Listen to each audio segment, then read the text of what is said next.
Okay, YouTube, today I'm going to be talking about basically how I got my ventrilo server started. I just thought since I'd done quite a few videos about ventrilo, probably about 4 or 5 maybe, that I should explain my history and how I got into it and how it began with me using it. So first off, I want to start with the first ventrilo server I ever went onto. Okay, so first ventrilo server I ever went onto was a fan club type ventrilo for Outspark.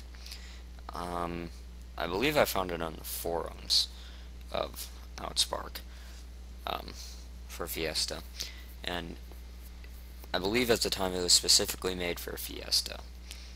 So I spent probably about 4 months there of 2008 or 2009, from October to about December, and I found out how much of an asshole the main admin was, and so I spammed them, and then I got banned. So this was during winter break, and this is like halfway through, and I found out the last day, or the day I was gonna get unbanned, was the last day of winter break. So I'm like, okay, I'm bored out of my mind. I can't really talk to anyone by voice, which is what makes most of my games fun, is because you can actually talk to someone. You don't get bored. So in that time being, what I had one of two choices: not use it at all, or find a way to get back on. And then I discovered my third choice, which is make my own. So about 3 days, maybe a little bit more before winter break ended, I went to just Google and typed in how to make a ventrilo server. I found some free ways to do it, and the free ways are very difficult. They also have to be run by your computer, and they can only hold 8 slots. So I was like, okay, I'm not going to deal with that. So what I decided to do was go to GameSpeak or Google, just type in how to make a ventrilo server again, and the top result was like GameSpeak or Game Servers or something, which is what I use now, basically the same company. And I made a ventrilo server with that company, and at first it was like 15 slots, I think. So, I got a few friends on there, and then they brought on their friends. I'm like, this is cool. So after like 2 hours of dicking around, I found out that this was gonna get packed, and I didn't know if this was gonna be temporary for the users, but after like 2 hours, it was flooded. And they're like, dude, can you make more slots or more, room? I'm like, I guess I can. I was only paying like $3 a month for it, because 15 slots is like $2 or $3 a month, which is not much. So I'm like, alright, whatever. So I upgraded to, I think, 20 or 25, and then more people started coming on, and more people, and more people. And then a couple months later, I was talking to my friend Glenn, and he told me that he was playing this Fiesta private server 99 Shine. There's going to be a whole crap ton of people that were looking for ventrilo servers to use for the guilds and whatnot. So I'm like, alright, well, you can do a couple roars on there or something and just have people start coming on. So he did that. Within like 5 or 10 minutes, there was probably an extra 10 or 11 people on, and those people used it for probably about 4 or 5 weeks. And after that, the private server kind of died down, and it was still there, just not as many people, I guess, played it because they got bored or whatever. But the new private server came out called Athens Fiesta, and I played that for probably about a month. Then the server got shut down by, I think, Outspark, and everyone basically who was using my event didn't come on as much because they really had no reason to, unless they just wanted to talk to me as like a personal type thing or whatever. And so most of the people stopped using it. So what I did is I tried moving it to my guild, Exiles at the time, in Fiesta, and that kind of went to shit because I wasn't very a popular guild. There weren't really many people in it, so I probably got like one or two people to join. So what I did was I just started telling my friends on the game, and 5 friends brought in probably 3 people each, so that's 15 people. Do the math, and then a couple of them stopped using it for whatever reason, and then what I did was I made it public, and making it public caused more people to come in than I would ever imagine.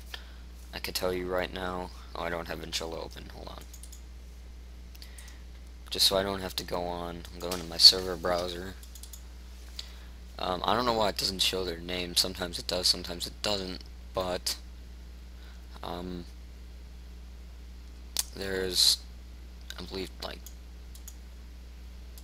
let me look. 13 people on, which is not much at all. I've seen it go up to about 40 or 45. I think the max I've ever seen personally was like 42 on my server out of 50. And I'm more than happy to upgrade it. And to more slots. And the truth is that managing it is a rather difficult job. I'll put in my server info here and just kind of leave it up for anyone who wants to use it. But the truth is that the job is a lot of work, at the same time fun. Because you get to meet a lot of people that you wouldn't have met regularly in some other way. And that support number. So this is the host name, and that support number, and there's no password since it's public. But I wouldn't have met most of those people if I didn't create this server. And when it started getting big, that's when I had a lot of time on my hands. It was like the first 2 weeks of summer. I remember this pretty clearly. No, it was actually during spring break, really. I probably had a skyrocket of maybe 20 people just come on and constantly use it. Some of them still do, some of them forgot or about it or whatever. And a certain group of people, friends I've known for 2 years, still come on here and help me by being an admin on it and whatnot. And there's still people I talk to on a regular basis. So if you want to come on, just stop by, say hello. You can mention my name. Say you found it on YouTube. And just say you just want a channel or whatever. And any admin on, if there is one on, or if he's available or she's available, we'll make you a channel at the request. Currently, we're not giving people channel admin, or most people at least, but we will give it to you if you show that you actually want it, because most people who get it tend to take advantage of it and start making a bunch of sub channels that create, and the more sub channels you have, make the server lag a lot. And plus, it's just a pain in the butt, because normally those people don't use those sub channels. I mean, like, they'll make them and they'll be like, okay, I'll give you an example. So this one kid, CF John, I usually just call him John. He would come on and he wanted a channel admin, so I'm like, alright, whatever. And this is when I was pretty open about it. So I give him channel admin, and it was like 1 in the morning, so I went to bed. And the next morning I noticed he has like 15 sub channels. He's like, dude, I'm using them, don't delete them. I'm like, well, I don't see anyone in there at all. You are in like the main channel and you're not using these. And he was playing like Crossfire or something, I think. And he's like, well, we use those for clan wars. I'm like, well, can you break up the amount of people or delete them for now and make them later, because the more channels there are, the more people lag. So what I did was I kind of made like a policy saying that you have to earn channel admin to get it. And I won't lie, that was probably one of the best decisions I've ever made, because the more you give people channel admin, the more that they abuse it. The more that they see how easy it can be abused and how easy it can be attained or obtained. So that was probably a wise decision I made, actually. Another thing is, if any of you guys who own ventrilo servers out there, this is pretty obvious. When I first started making my ventrilo server, I thought I was not going to make any admins at all except for me and maybe one other person. I have like literally 5 admins now, maybe 6. Yeah, I think about 5 or 6 admins, and they're all almost always on here, and I welcome them back in because every day, because they help me keep it running. I would not be able to do this alone. It would be almost impossible. I would have to be on every hour of almost every day. So, with that being said, I would recommend giving people admin, but just make sure you can trust them. And uh, if you can't trust them, then just be more careful. I guess I could say that. I had to learn the hard way because, you know, some point in time, I don't really remember exactly when, but I made too many people admin, and then more and more people kept asking for it, and you don't want that. You want a server admin to regular guest ratio to be about 5, so that means, or 10, so that means for every 10 people that are on, there should be at least one admin. No more, no less. So like 1 to 2 admins for 10 people, in case 2 people or 3 people at a time need help. That way you can help multiple people.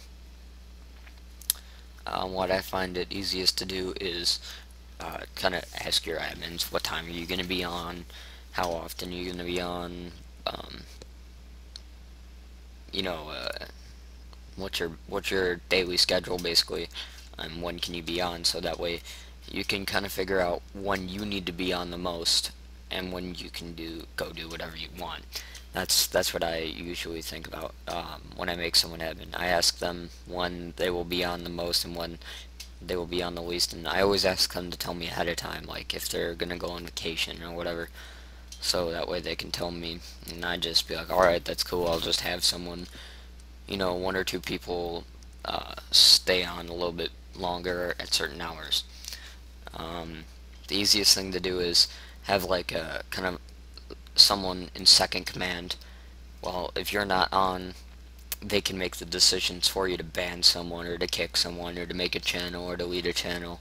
You can trust them almost as much as you can trust yourself.